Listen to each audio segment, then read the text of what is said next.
Salut à tous et bienvenue sur Banque et FinTech, la chaîne qui compare, qui synthétise, qui teste des banques, des FinTech, des néobanques, qui vous apporte des solutions pour épargner, économiser, des bons plans, des assurances, pour que votre portefeuille puisse avoir les frais les moins chers.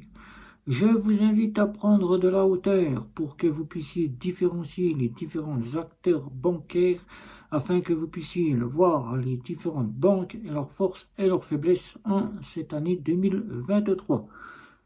C'est parti.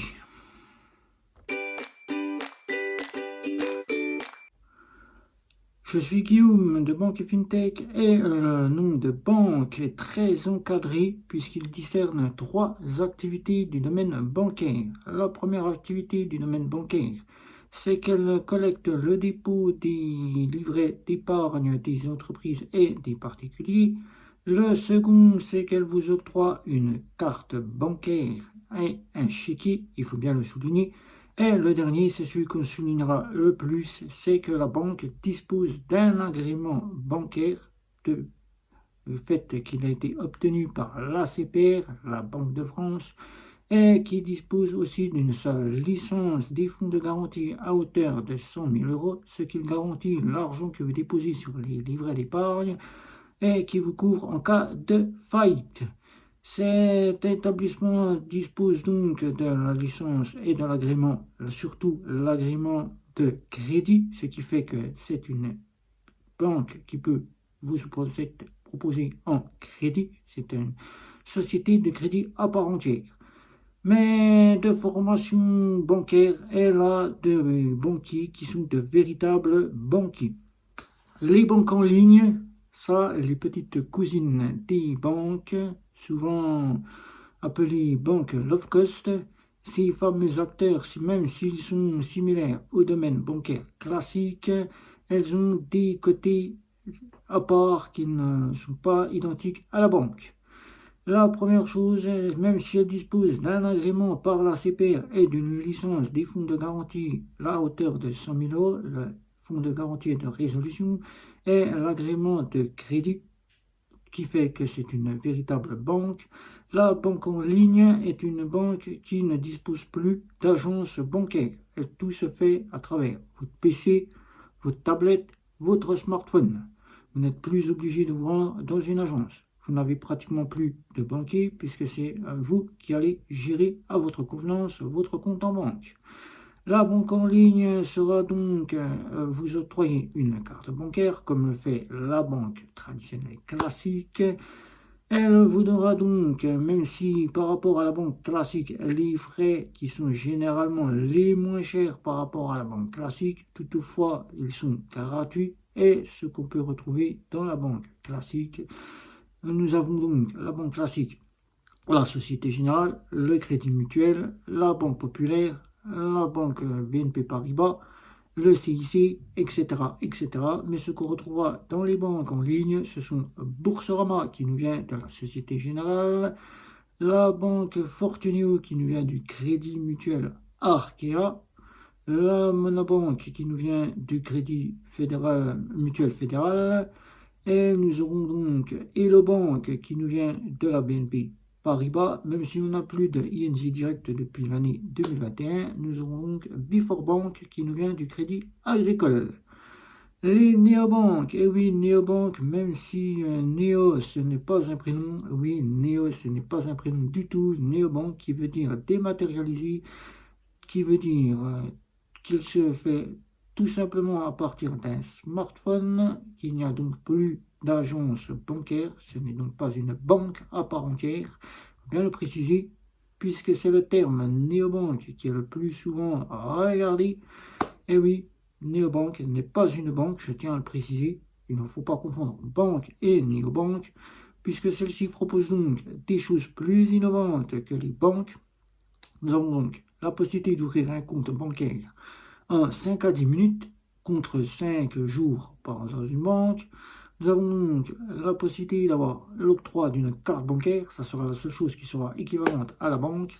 Nous aurons donc la possibilité d'avoir des choses innovantes que les néobanques n'ont pas. Par exemple, ils n'ont pas le livret d'épargne, ils n'ont pas de crédit, ils n'ont pas d'assurance habitation, ils n'ont pas d'assurance voiture, ils n'ont pas d'assurance scolaire pour vos enfants. Ils ne vous proposeront pas tout ce qui peut être des PEA.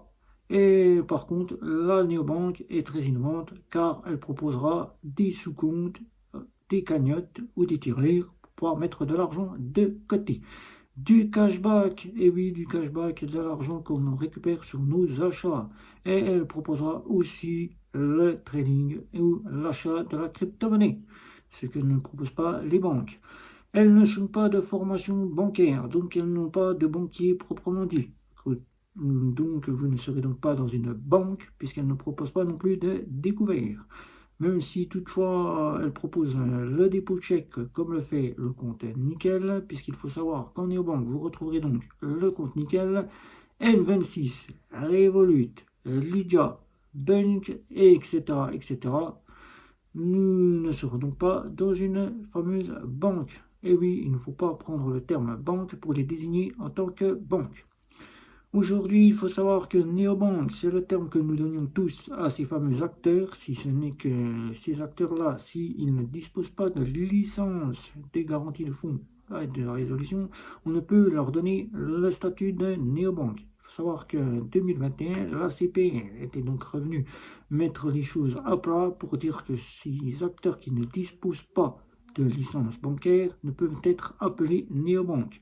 Le compte Nickel ou encore Lydia ne sont pas des néobanques, mais des fintech. Fintech qui n'ont pas de licence, même si toutefois ce sont des banquiers des anciens banquiers qui créent ces domaines-là, ils ne disposent pas de leur licence à vous garantir les fonds que vous y déposez. Là, 2021, nous avons une sollicitation à faire auprès de Monabank qui, cette année 2023, nous la sollicitons pour sa 6e fois consécutive être élu meilleur service client de l'année 2023. Bravo, et on espère que ça continue encore en cette année 2023 pour l'année 2024. Et nous avons donc aussi satisfaction à travers la fameuse néobanque Revolut qui a su sortir son fameux RIB français qui n'est pas toujours accepté par tous les clients, qui n'est toujours pas en possession de tous les clients. Et nous avons donc entière satisfaction aussi auprès du compte Nickel qui a su se déporter en Belgique, au Portugal, et Lydia qui a su récupérer un bon grand nombre de clients de la fameuse fintech Vibe qui a fermé ses portes fin d'année 2022. Voilà. Donc, si vous avez des questions pertinentes ou des commentaires pertinents, n'hésitez pas, je serai ravi d'y répondre. N'hésitez pas non plus à partager cette vidéo autour de vous, votre famille, vos amis, vos collègues, vos voisins, pour qu'eux aussi puissent avoir les frais les moins chers à travers leur banque, des astuces, des bons plans, des assurances. N'hésitez pas non plus à mettre un like, de vous abonner pour que je puisse être satisfait de voir que vous êtes satisfait de mon travail. Et n'hésitez pas à les communautés Facebook et Twitter, les réseaux sociaux Facebook et Twitter et Instagram et LinkedIn. C'était Guillaume de Banque Tech. Ciao, ciao, ciao.